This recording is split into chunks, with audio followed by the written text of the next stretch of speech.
Guys, আশা করি সকলের ঈদ অনেক ভালো কাটছে। আজকে আমরা একটি ভুতুড়ে ব্রিজের গল্প শুনব, যেটি গ্রাম এলাকায় ঘটে যাওয়া একটা ভাইয়ের সাথে। তো গাইস, আমরা দেরি না করে সরাসরি এই ঘটনায় চলে যাই। সেবার অনেকদিন পর কুরবানি ঈদের ছুটিতে বাড়ি গেছি। আর বাড়ি যাওয়া মানেই বাড়িতে থাকি বা না থাকি, সুখচাঁদ চাচার দোকানে প্রতিদিন যেতেই হবে। বিশেষ করে আমি আর আমার এক চাচাতো ভাই রবিন প্রতিদিন বিকেলে মোটরসাইকেল নিয়ে চাচার দোকানে চলে আসতাম। তারপর সারা বিকেল সন্ধ্যা বন্ধুদের সাথে আড্ডা দিয়ে আর ছোটো ভাইদের সাথে গল্পগুজব করে রাত 8-9টা নাগাদ বাসায় চলে যেতাম। আমার গ্রামের বাড়ি থেকে সুখচাঁদ চাচার চা স্টলে আসা যাওয়ার পথে একটা বিল পাড়ি দিতে হয়। বিলের মাঝখানে এই রাস্তাটা প্রায় 1.5-2 কিলো, পুরোটাই ফাঁকা। আশেপাশে কোনো বসত বাড়ি নেই। যেদিকে তাকানো যায় শুধু বিস্তীর্ণ ফসলি জমি আর পাকা রাস্তার দুপাশে মাঝারি গোছের লাটিম গাছ, কোথাও কোথাও 2-1টা শিশু কিংবা বট গাছ সমস্ত রাস্তাটাকে একটি আকর্ষণীয় দর্শনীয় স্থানে পরিণত করছে। তবে বিশেষত বর্ষাকালে এই জায়গাটা আরও বেশি সুন্দর হয়ে ওঠে। তখন সমস্ত ফসলি জমি পানির নিচে চলে যায়। বিল বর্ষার পানিতে ভরে ওঠে। যেদিকে তাকাবেন শুধু পানি আর পানি। পশ্চিমা দিগন্তে অস্তগামী লাল সূর্যটা কীভাবে বিলের পানিতে হারিয়ে যায়, তাই দেখতে বিকেলবেলা ছেলে বুড়ো সহ সকল বয়সী লোকজন এসে এইখানে ভিড় করে। বিলের অপর সৌন্দর্য দুচোখ ভরে যায় অবলোকন করে। তারপর সন্ধে বাড়ার সাথে সাথে একে একে ফাঁকা হয়ে যায় সব। আমাদের চলন বিলের লোকজন এই জায়গাকে বলে মিনি কক্সবাজার। যাদের কক্সবাজার দেখার সামর্থ্য নেই, তারা এই চলন বিলের মধ্যে কল্পনায় কক্সবাজারকে দেখে নেয়। কিন্তু এর অপার সৌন্দর্যের মাঝে কোথাও কোথাও লুকিয়েছে অতি প্রাকৃত কিছু ঘটনা, তা অনেকেই জানেন না। ছোটবেলায় দাদার মুখে এ বিলের মধ্যে ঘটে যাওয়া কিছু ভুতুড়ে গল্প শুনে এসেছি, কিন্তু নিজের চোখে তা দেখব কিংবা একটি নতুন ঘটনা সাক্ষী হব, তা কোনোদিনও ভাবিনি। তো যাই হোক, কুরবানির ঈদের বেশ কয়েকদিন পরে এমন ঘটনা ঘটে।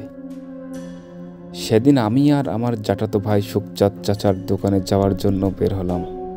বের হতে হতেই বেশ দেরি হয়ে গেছে, কিন্তু সন্ধ্যা হোক আর যাই হোক, চাটমোহরে না এলে আর সুখচাঁদের দোকানে না চা না খেলে বাড়িতে নয়। বাড়ি থেকে রওনা দিয়ে বিলের মধ্যে আস্তে আস্তে প্রায় বেলা ডুবো ডুবা ভাব। একবারে ভরা সন্ধেবেলা, তখন হালকা শীত শীত লাগছে। তবে মধ্যে দুভাই মোটর সাইকেল চালিয়ে আসছি। গাড়ির গতিবেগ 40-50 কিলোমিটার/ঘন্টায় হবে। হঠাৎ ধানকুনি পার হয়ে যে একটা গোরস্থান আছে, সেই গোরস্থানের কাছে আসতেই তীব্র গরম এক বাতাসের হালকা এসে লাগলো। আমি আর রবিন দুজনেই খুব ভালোভাবে অনুভব করলাম। রবিন আমাকে বলল, চাচাতো ভাই, গাড়ির স্পিড আর একটু কমা। আমি ওর কথা তাৎপর্য বুঝতে পারলাম। সঙ্গে সঙ্গে হালকা ব্রেক করে বিলের প্রথম মোড়টা পার হলাম। ততক্ষণে সন্ধ্যা নেমে এসেছে। আমি রবিনকে বললাম, কিরে, হঠাৎ এ গরম বাতাস কোত্থেকে আইলো রে? ও আমতা করে কিছু বলল না। প্রথম ব্রিজটার কাছে এসে গাড়ি দাঁড় করালাম। শরীরটা কেমন যেন ভার ভার লাগছে, হাত পা ঠিক উঠতে চাচ্ছে না। আমি রবিনকে বললাম, তোর কাছে সিগারেট আছে? ও কোনো কথা না বলে সে একটা সিগারেট এগিয়ে দিল। দুজন পাশাপাশি দাঁড়িয়ে সিগারেট খাচ্ছি। হঠাৎ রবিন বলল, গাড়ির হেডলাইট জ্বালিয়ে দে, আমি নিচে নেমে প্রস্রাব করে আসি। মুখে সিগারেট লাগিয়ে ও নিচে নেমে গেল প্রকৃতির ডাকে। তখন আমি ব্রিজের সাইডে একা দাঁড়িয়ে, মনের মধ্যে হালকা ভয় কাজ করছে, কিন্তু ঠিক পাত্তা দিচ্ছি না। বরং সিগারেটে জোরে করে 2টা টান দিয়ে ফেলে দিলাম। ততক্ষণে রবিন ওর কাজ সেরে উপরে উঠে চলে এসেছে। ওর মুখে এখনও সিগারেট। গাড়িতে উঠে বসতে আমি গাড়ি স্টার্ট দিয়ে সামনে এগোতে শুরু করলাম। গাড়ির হেডলাইট এর তীব্র আলোয় পোকাগুলো সাত করে চোখে মুখে এসে লাগছে, কিন্তু একটু দূরে যেতেই গাড়ির হেডলাইট হঠাৎ ডাউন হয়ে গেল। কিন্তু ইঞ্জিন যথারীতি চলছে। আর একটু সামনে বড় ব্রিজটা সামান্য উঁচু, কিন্তু আমাদের গাড়িটা কিছুতেই যেন উপরে উঠছে না। মনে হলো কেউ একজন পেছন থেকে টেনে ধরে আছে। আমি ভাবলাম উঁচু জায়গা, তাই বোধহয় এমন হচ্ছে। ক্লাস ধরে ঘাট গিয়ার কমিয়ে 2 গিয়ারে নিয়ে আসলাম, কিন্তু তবু যেন ইঞ্জিন ঠিক শক্তি পাচ্ছে না। আমার ডান হাতে পিকআপ ফুল টানা, সাইলেন্সারের পেছন দিয়ে সাদা ধোঁয়া বের হচ্ছে, কিন্তু গাড়ি যেন এগোতে চাই না।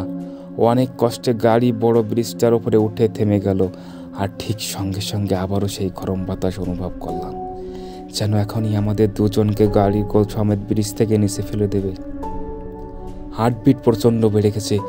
সামনে পিছনে তাকিয়ে কোনো জনমানুষের চিহ্ন দেখতে পেলাম না। রবিনের মুখের দিকে তাকিয়ে এর পাংশুটে মুখ দেখে আমি আরও ঘাবড়ে গেলাম। কি করি আর কি করব ঠিক বুঝে উঠতে পারছি না। এদিকে চরম বাতাস হচ্ছে, কি জানো কি এই সময়ে কালবৈশাখী ঝড় হচ্ছে বিলের মধ্যে। আমি তো হেডলাইটের আশা ছেড়ে দিয়েছিলাম, কিন্তু ইঞ্জিন বন্ধ হওয়ার কারণ খুঁজলাম। ট্যাঙ্কি ঝাঁকিয়ে দেখলাম না, যে তেল আছে তাতে অনায়াসে 100 কিলো রান করা যাবে। স্পার্কিং প্লাগ টান দিয়ে খুললাম। রবিনকে বললাম, মোবাইলে লাইটটা ধর। ও গ্যাস ম্যাচ বের করে লাইট ধরলো। না, সব ঠিক আছে। স্পার্কিং চেক করলাম, কিন্তু প্লাগে স্পার্ক পাচ্ছে না। আরও বেশি ঘাবড়ে গেলাম। এই প্রায় শীতের মধ্যেও দুজন ঘেমে অস্থির। শেষ পর্যন্ত সব আশা ছেড়ে দিয়ে রবিনের কাছে আবার সিগারেট চাইলাম। ও সিগারেট বের করে জ্বালানোর চেষ্টা করছে, কিন্তু এত বাতাসে কিছুটাই মেস লাইট ধরছে না। এদিকে আমার মনে হচ্ছে কেউ যেন বারবার আমার মুখের থেকে সিগারেট টান দিয়ে ফেলে দিতে চাইছে, আর আমিও দাঁত দিয়ে কামড়ে ধরলাম। তারপর বাতাসকে আড়াল করে অনেক কষ্টে সিগারেটটা জ্বালাতে পারি।